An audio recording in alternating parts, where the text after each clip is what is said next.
Welcome to Radio Labyrinth. This is Season 8, Episode 19. And if you'll notice, I'm not Tim. He's not here tonight, but we do have Jeff, Steph, and myself. And we're going to take you through, tonight we're going to list, like last week we did some top action movies. And who had the idea for this week's topic? This was Tim.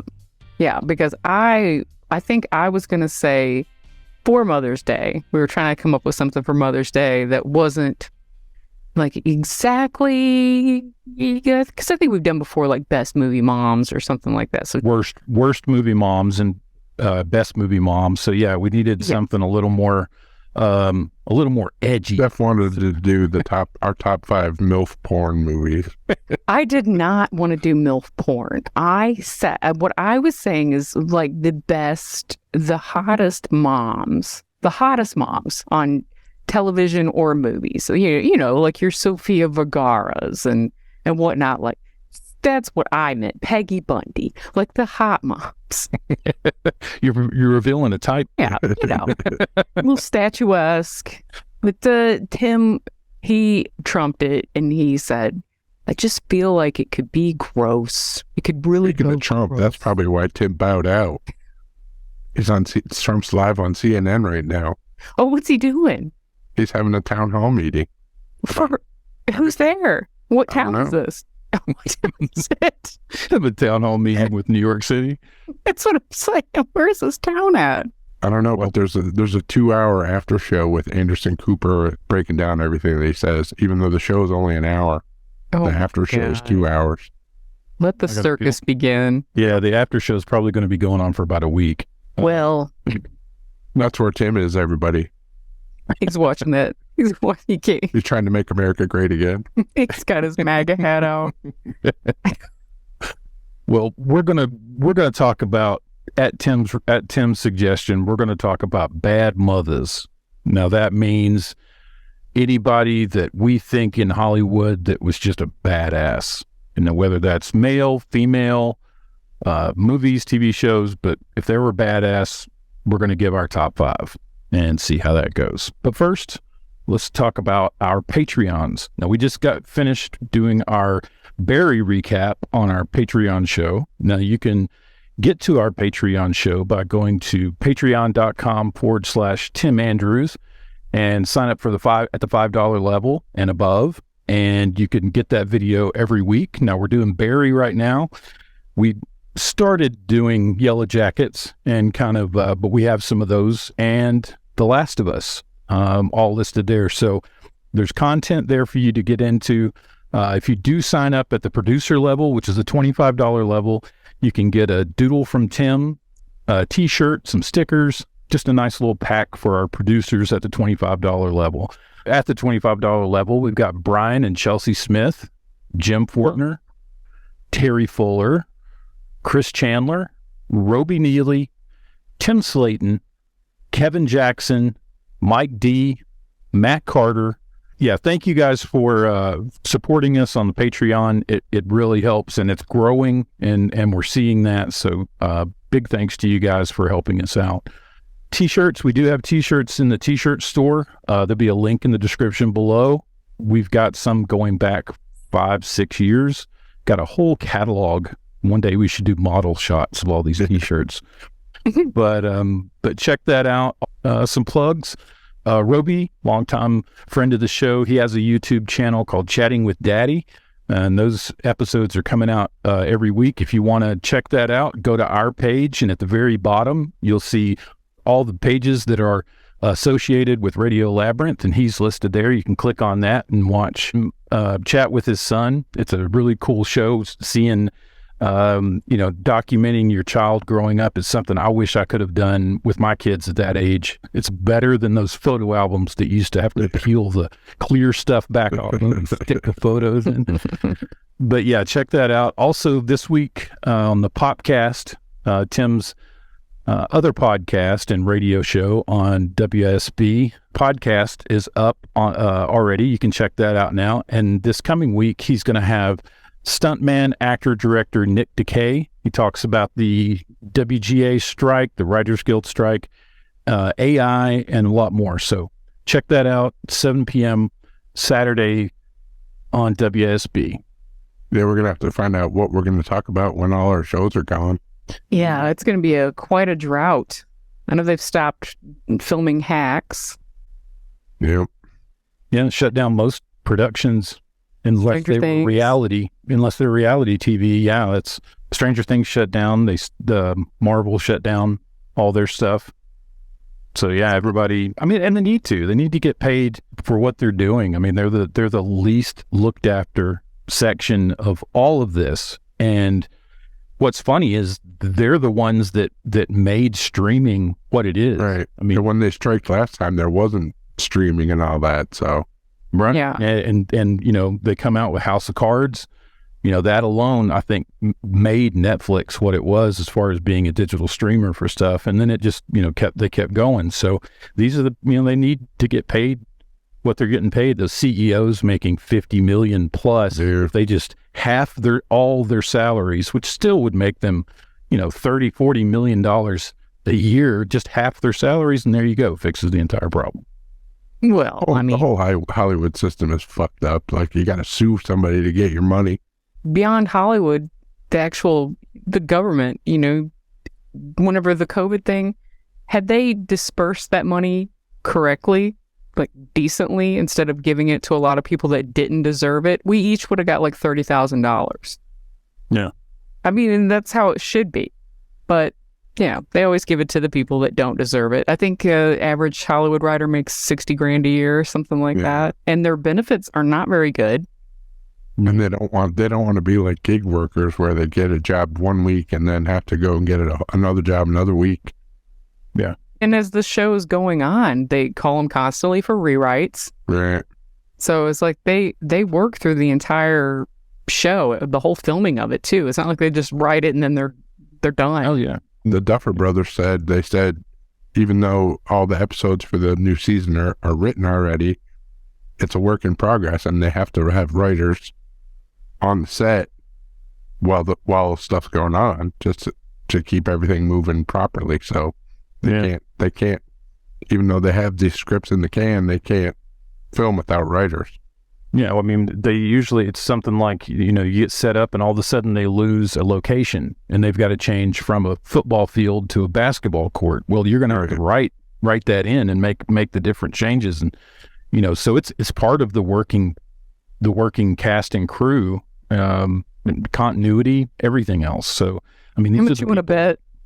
Go ahead. How much you want to bet they're just going to try to push AI harder to be able to write a full script? Well, they are. Don't have to give them any money. That's it. That's all they're just going to do. They've already started. That's what they're doing. What they're going to do is they're taking AI and they're dumping all these scripts that they already have in possession of. I mean, you know, these are things that were turned in up to last week, could be things from 10, 15 years ago, but they run everything through AI. It generates out a script, and then they just hire either union or non-union. They'll hire somebody to come in and tweak it up, and then there you go. That's what they'll try to push through. So you're going to see a lot of crappy writing. Have you seen that pizza commercial, the AI generated pizza commercial? Yeah, I think I put it on the radio show. Yeah, it was the quality of the shows we're going to be watching. Yeah, or like there's a Bud Light one, not a Bud Light, but a beer commercial too, where it shows people in a backyard, and it looks like if you went to a family cookout in like 1986 and dropped about 4 hits of acid. That's what the commercial looks like. Like the beer is like shooting into their mouths from like 6 feet away. It's crazy. How do you combat that? Because I know, you know, when I was a kid, my dad, he was a coal miner. My stepdad was a steel mill worker. Both of them went on strike on different occasions. And when they went on strike, if you tried to cross that picket line, you were going to get the shit kicked out of you, or especially in West Virginia, you're probably going to get shot. And what can they do? Just try and infect these AI with computer viruses? I mean, what can they do? Yeah. Well, I mean, yeah, in a day and age when the picket line has become digital, you know, there's not a physical line to cross. So, I mean, somebody could just ghost write outside of union and get paid under the table. And that's what they're afraid of. the audience is going to have to roundly reject anything generated by AI as far as entertainment. I've got, I don't know, the AI thing, the whole situation with it being, brought into the industry. And I know Eric has been talking about it a lot on the von Hessler Doctrine. It seems to be the subject that just keeps coming back up. And my opinion is, if anyone cares, is that AI is a tool. And as long as you have a person using that tool, guiding that tool, it doesn't really matter that what's coming from it is still coming from a person.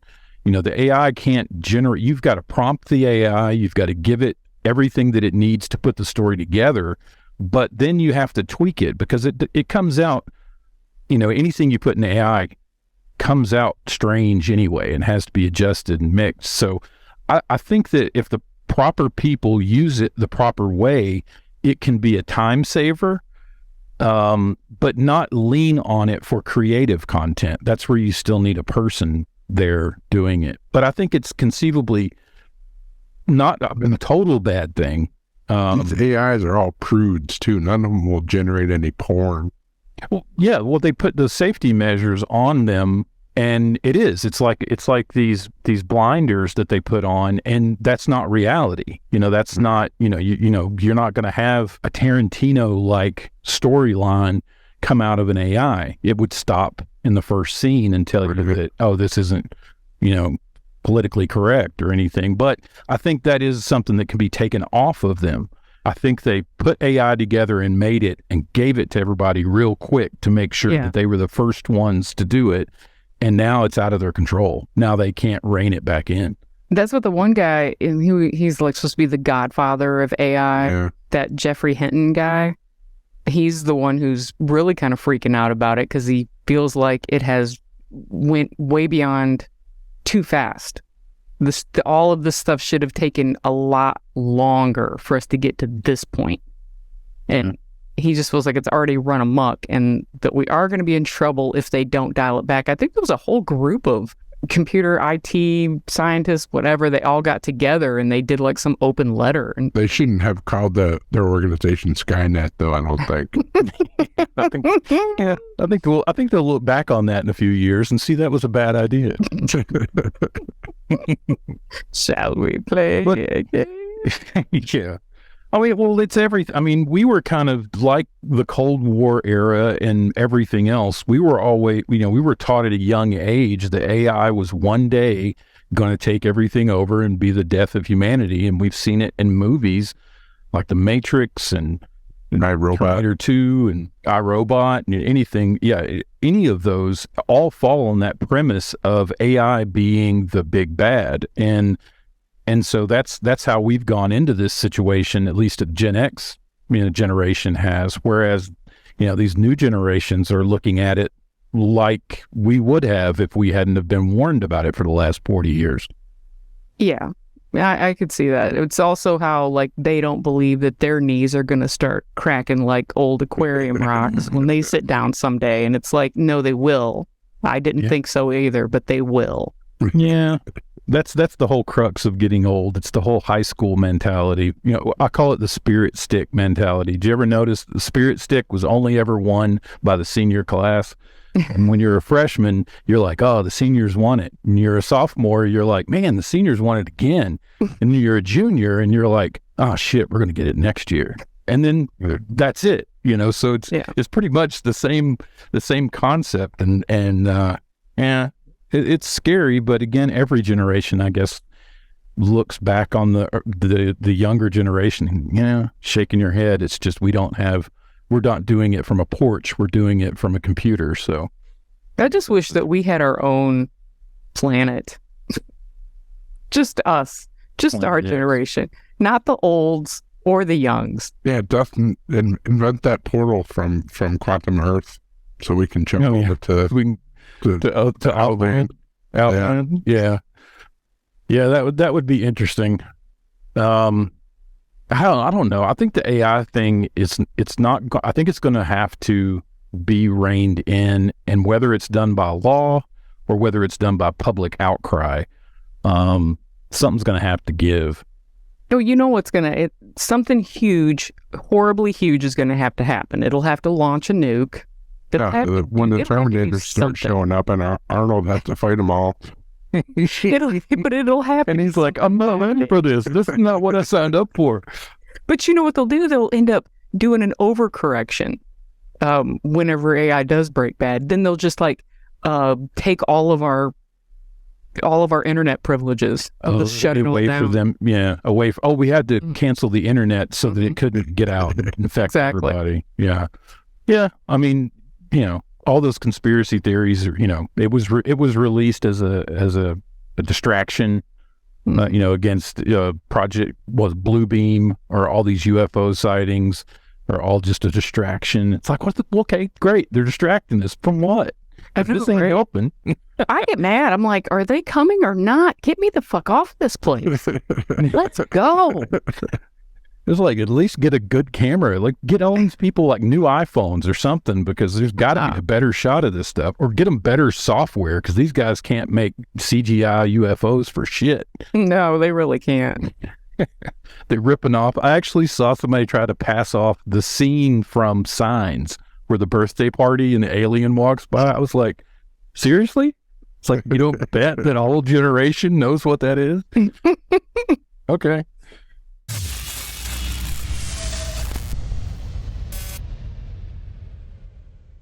You know what I want more of? Pizza. I haven't had it in a long time. I need to make my way out there to get some. I want to say thank you to Atlanta Pizza in Euro, our longtime sponsor, and thank you to Mike Hall and everyone at the restaurant. Join APG for their weekly Tuesday night team trivia from 7 to 8:30 p.m. and enjoy all 16 draft beer taps available, plus 40 other beers to choose from in bottles and cans, with a strong focus on Georgia and Southeastern craft breweries. Atlanta Pizza in Euro serves the best freshly made Greek and Italian specialties around, in an authentic retro dive pizza place with a come-as-you-are, family-friendly atmosphere. I want to go in there wearing short shorts and no shirt. Come as you are, you can't throw me out. Maybe. I don't know. Dine in and takeout available. Limited delivery is also available via Slice, DoorDash, Grubhub, and Uber Eats. And the Hannity Express. Sean Hannity will bring you their food. Now, if you're a business or corporate client who's looking to book a food truck for your next private event or catered luncheon, please contact Mike Hall at Atlanta Pizza in Euro by calling 770-483-6228. Open for dine-in and takeout Monday through Friday from 11 to 9, Saturday noon to 9, closed on Sundays.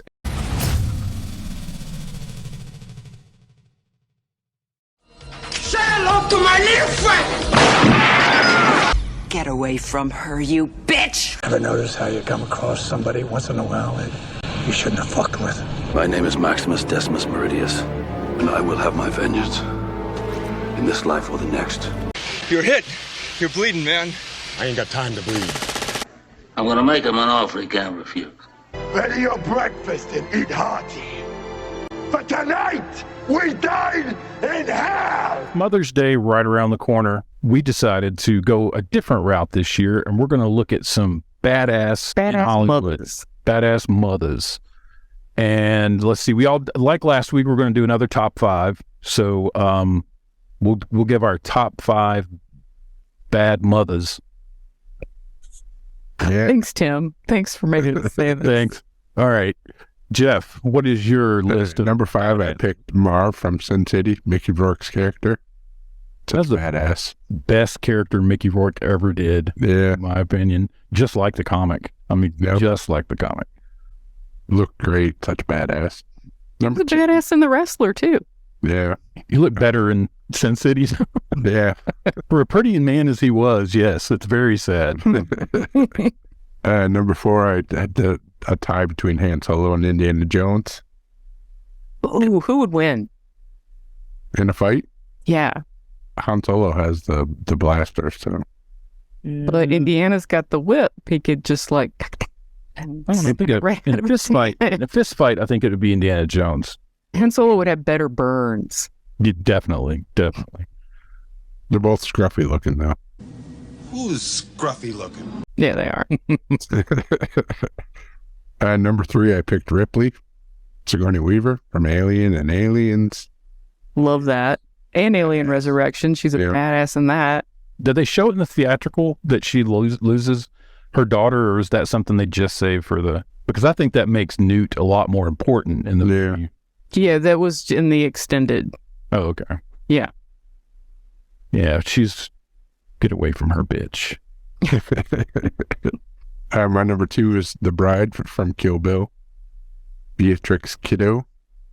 Definite mofo. Fought her way out of that coffin. That, yeah. That still gives me anxiety every time I see that. Oh, that trailer fight with her, L Driver. That's one of the all-time best fights. And her fight with Vivica Fox, too. That was badass. Yeah. In the kitchen. Yeah. Yeah. Because, everybody keeps a loaded handgun in your box of children's cereal. Yeah. Oh, but nothing tops whenever the 88, when she, slashes all 88 of them. Yeah. Oh, yeah. And my number 1 was Rambo. Sylvester Stallone.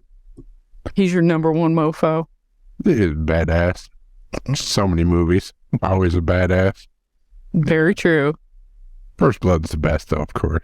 Yeah, definitely. Yeah, I'm trying to think. Out of all the movies that... I think my favorite of him to be a badass would probably be Cobra. Yeah. Be a badass. But my favorite movie with him really is Demolition Man. I love that movie. That's a good one. Yeah. Okay, well, I'll do mine. And I decided to go with all females. Yeah. It is Mother's Day. Mother's Day. And I wanted to make sure that they were all mothers. And my number 5, she was a mother, but her baby was given up for adoption when she was a teenager. And it is the serial killer, Eileen Wuornos, who Charlize Theron portrayed in the movie Monster. And I felt like she was a mofo because she had a very hard life, and she killed all these men all by herself. How did she get all those men? She didn't look like Charlize Theron when she was... She didn't. Well, that just tells you. She was a prostitute, and those guys went with her. They were probably going to beat her. I mean... Yeah. Well, that first guy, the guy from Oz that played the fish in Oz. Yeah. Yeah, he was vicious. Of course, yeah, she fixed that real quick. Yeah. I mean, I really didn't feel sorry for any of these men. I mean, they all kind of had it coming. So, but I thought she was pretty much she was a badass, really. She was a mother, bad mother. My number 4 is, I think, one of the ultimate bad mothers of all time, the Khaleesi from Game of Thrones, Mother of Dragons. Yeah. Yeah. And a vindictive, vicious biatch. Man, she didn't forget shit. She remembered everybody that ever met across her and got them back. She took out whole cities. I mean, so... Oh, yeah. Towards the end, she was taking out, landing like it was, oh, well. Everybody burn it to the ground. My number 3 is a more recent bad mother, and that would be the Cocaine Bear. She was a bad mother. Yeah. She was a bad mother. That bitch.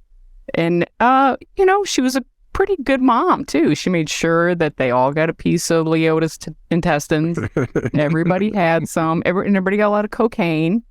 I wish my own mother would have made sure that we all got enough cocaine. Who knows what we could have accomplished. My number 2, and I struggle with this. I almost made her number 1. I think she may be one of the most badass mothers of all time, Marge Gunderson from Fargo.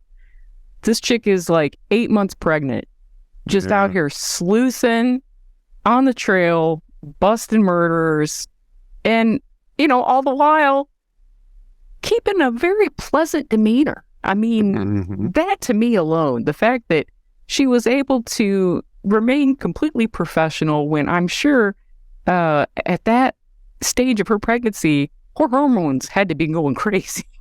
Not once did she cry. Not yet. All business. Not even counting getting the advances brought onto her by the guy from high school. Yeah, like I prefer to sit over there. You're such a pretty lady. I mean, and plus too, I mean, it's freezing there. She's out here looking at dead bodies in the snow. And they just got back in bed at the end of the day, like, okay, another case closed. And a supportive wife to boot. Yeah. Super supportive. So anyway, Marge Gunderson is my number 2. And my number 1, and this is purely because, my God, this woman had her baby quietly, is Evelyn Abbott in A Quiet Place. I don't know how that would be possible, but not only did she have the baby quietly, she stepped on a nail and did not even scream. Mm-mm. So, to me, she has to be and you know, she saved her kids. You know, they figured all that stuff. Which and I'm also excited because I don't know if they're going to halt it right now, but they were filming the prequel right now. Yeah. So I was looking forward to seeing that. But anyway, that's my number 1, Evelyn Abbott from A Quiet Place, the baddest mother. My number 5 is Carl Urban as Judge Dredd in the new Judge Dredd. When I was going to go men, he was going to be one of mine. The good Judge Dredd movie. Yeah. That rocks. Yeah, his portrayal was, gritty and authentic and was just like the comic book. I mean, he didn't take that helmet off the entire time. He was Mando before there was Mando. Yeah. You know what I mean? Yeah. So that's my number 5. Number 4, Sarah Connor. Badass mom. She gave up her child and went to a mental institution to protect her kid. And that's dedication. That's dedication. I mean, most kids send their parents to mental institution just from their behavior. Yeah. Well, yeah, and didn't have the best home life for sure in the foster system, but that was rectified. So that wasn't an issue. She can help when the AIs come for us too. Yeah. Not just Arnold. Yeah, we're gonna have to find Linda Hamilton and get her view on this. My number 3, a lot of people might not know this one, but for me, Shintaro Katsu is the actor's name. He was a 60s era Japanese actor, director, and songman. He was kind of like their version of Sinatra. He kind of did everything. He created a series of movies called Zatoichi, and Zatoichi was a blind. He was like a beggar that would just go from town to town, and all he had was a cane that he would carry, but inside the cane was a sword, and he was super fast. So all these movies, he would walk into town and people would make fun of him and they would beat him up, and he would play along. But if he knew he was after somebody, or somebody had found out about him, it was like he could see better than any person with sight. It was kind of like one of those first superhero kind of things. And they still run those Zatoichi movies on the Criterion section of on demand. So if you ever, I think I've seen some of those, but I didn't know what they were called. It was like 27 films, I think he's in as Zatoichi. But great series of movies, and he was such a badass. My number 2 is Hugo Weaving from V for Vendetta. But yeah, he was a badass in it. I love the movies where the hero is so intelligent that it makes everyone else in the movie just seem that much slower. Yeah. And what's cool again about V and Hugo Weaving is you don't see Hugo Weaving for the entire film, kind of like Judge Dredd. And Mando, kind of the same, that same faceless hero, anti-hero. This is my number 1, and this is the ultimate bad mother, Snake Plissken, Kurt Russell from Escape. That's one of my other ones. Yeah. Other ones. Yeah, I mean, Snake Plissken, I mean, that's the epitome of badass. I think there's like a blueprint set up somewhere where anybody that's going to be a badass has to pull something from Snake Plissken. Escape from New York, Escape from L.A., same movie, but 10 years apart or 20 years apart. I disagree. Escape from New York is so much better. Yeah, Come on. I don't know. I liked them. I liked it because it was just as hokey. I mean, the first one was good and it had some 70s hokey stuff in it. But when the 90s one came out, it used the hokey stuff on purpose. It kind of pushed the ridiculousness of it to, that Peter Fonda surfing through the valley and jumping over onto the car. But it was the first one had Ernest Borgnine. Yeah. It had a Cadillac with a chandelier in it. I mean, when I was a child, that was the epitome of, wealth, was to have a chandelier hanging in your Cadillac. In your Cadillac? Yes. Changing all them bulbs. That's a hard thing to do, is change all them bulbs. I would stay up till like 2 a.m. if I saw Escape from New York was going to be on HBO when I was a kid. Yeah, I had no idea some of that was filmed here. And New York was such a shithole in the 70s. I don't think they really had to change the landscape too much. They just filmed it the way it was. They didn't want it to look like everything, like the Warriors and like everything else that had been out from there. But so that would be a fun rewatch if we ever actually freaking do this, where we're watching a movie. I think Escape from New York would be a fun one to watch. Yeah, that would be a good one, and we'll have to end up doing that sooner or later. I know we'll get there. So who wants to? Do we want to do Tim's real quick? Now, number 5, which I find amazing that he put this down at number 5. Tony Soprano. No, of course. The Sopranos. I knew that was coming, but it's kind of surprising it's in 5th place. I'm surprised he didn't put Paulie Walnuts. I would have thought for sure he would have said Paulie. Let's see. Number 4, Ash Williams from Evil Dead. Yeah, that's a good one. That is a good one. I haven't seen the new Evil Dead. I've heard it's really good, though. Rise. Yeah. Yeah, Rise of the Evil Dead. You haven't seen it either? No, it's solely in theaters right now. They've got the first 10 minutes floating around, but... Oh, they just dropped it this week. Oh, it's dropped for VOD? Mm-hmm. You can rent it on VOD. Oh, rent it. Check that out. Let's see, number 3, RoboCop, Alex Murphy. Badass. Definite mofo. Yeah. Number 2, he said pre-Disney Han Solo. So you got to put that caveat in there. Pre-Disney Han Solo. So that means like shooting Greedo and being a scruffy-looking Nerf herder. Who's scruffy looking? And Tim's number 1 bad mofo, John McClane. Yeah. Die Hard.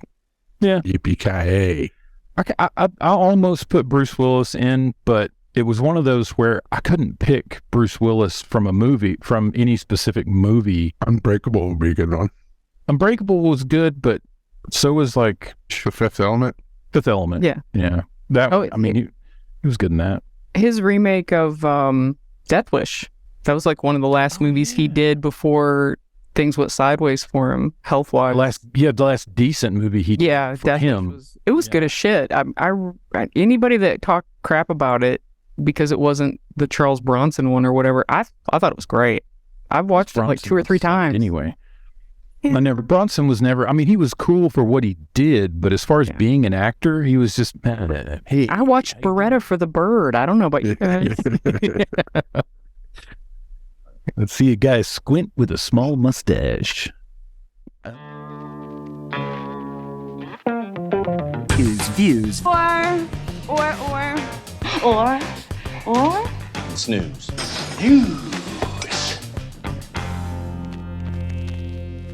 All right, Jeff, you want to do Views or Snooze? Yeah, last week was Bupkis, Silo, and the Game Show, which starts tonight, actually.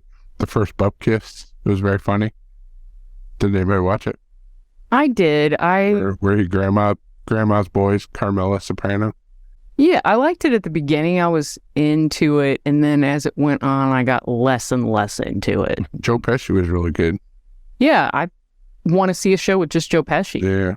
That's what it made me crave, is because the only parts that I liked really were when Pesci was involved. Yeah. And when it's him and his stupid friends, I could give a rat's ass. All of the rest of the ensemble, not good.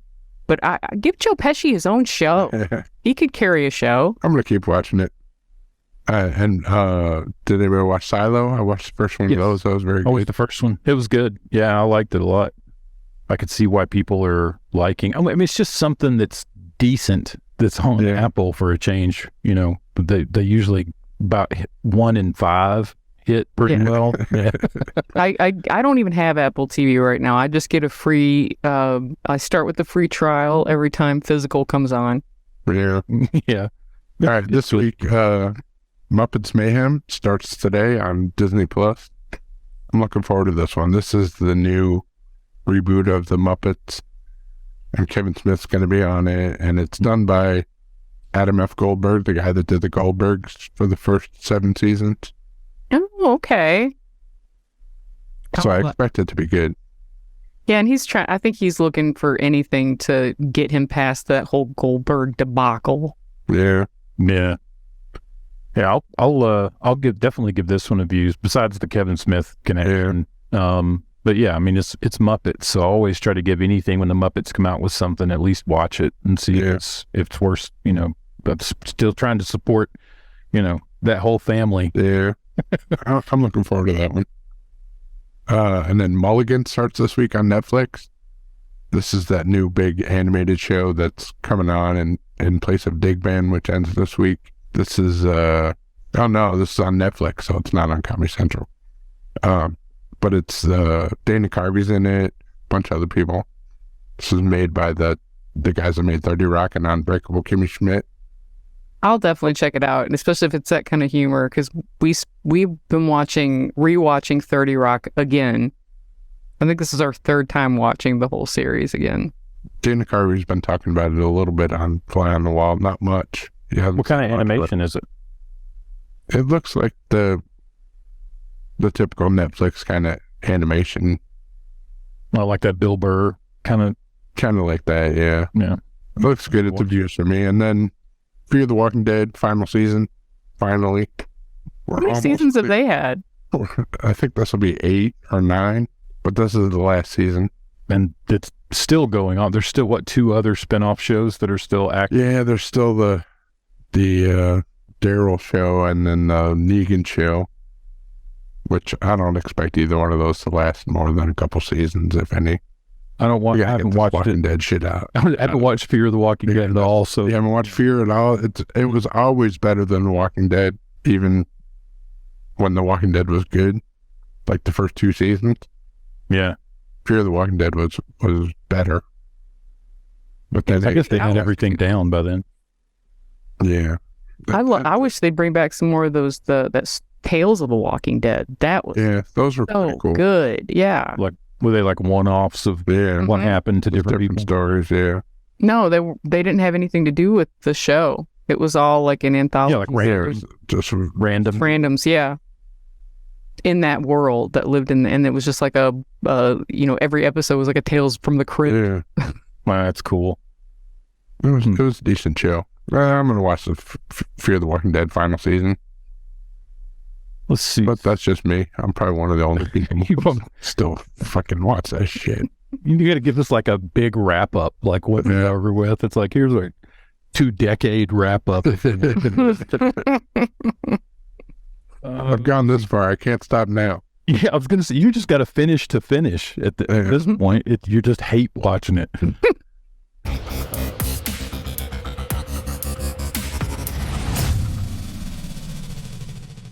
Hey, do you have a commercial or residential construction printing need? Well, what are you waiting for? You need to contact LDI Repro Printing of Athens. In Athens, Georgia since 2005 with fast turnaround and affordable prices. Call 706-316-9366. That's 706-316-9366, or you can email them at athens@ldilline.com. Let's see. We're going to do staff picks. I think there's just a couple here. I know. I didn't list mine. I was just going to say it. I do have one. I do have a staff pick. And this is, it's a twofold thing. One, in solidarity with the writers, I am picking an old show that I never watched. So it's not anything in the future to be watched or anything like that. So, and also because I hate being old and I hate being poor. So I like to watch shows about people who are young and have money. So I'm watching the OC for the first time. Yeah, you never watched it originally? Never I seen did not watch the OC. No, because I just watched Gossip Girl, all 6 seasons of that, which I did not watch. And then the creators of that was from the OC. And when the OC came out, it was like 2003. I was, early 30s. Thought I was way too cool, way too whatever. The song that they use for the theme song. So I watched like the first season, but I never really got into it. The California. Yeah. Well, I find it whatever that they also have cotillions in Southern California, as opposed to down in the South. Then instead of New York City, with the upper crust or whatever. But I'm enjoying it, and I like to pretend that it's still 2003. I mean, I was kind of locked into 1984 for a while. You guys know that. Now I would just be happy to go back to 2003. I mean, the towers are down. There's nothing we can do about it. Okay. But things were still kind of okay for a few years. Even with other horrible things going on, it still seemed normal. Like, life still seemed normal, even after that. Where can you watch that? Is it on Netflix? It is on HBO Max. Oh, cool. My stat pick is still the Michael J. Fox movie that's coming on Apple TV this week. It's about his whole life and career. And he did this one, right? He directed it or made it? I don't know if he directed it, but he's fully cooperating with it. And that's going to be a tearjerker. Yeah. That interview was a tearjerker enough. Yeah. That he just did. The one with Diane Sawyer. Or Jane Pauley or whoever it was. Yeah, that was where he says he doesn't expect to make 80. And I was like, man, just that he's made it as far as he has with that disease is amazing. He was 29 years old when they got diagnosed. So, yeah, he was filming Doc Hollywood when he got the diagnosis, and didn't tell anybody. And he started getting sick during Spin City, right? Yeah. Yeah, they had to leave and let Charlie Sheen come in for the last couple seasons. I think it's going to be sad, but I imagine it's going to be hopeful a little.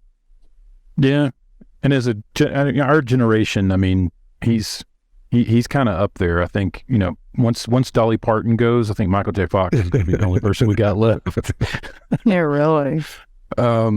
Let's see. Now I'll do Tim's. This is Tim's staff pick, and I'll just take it because I would want to watch it too.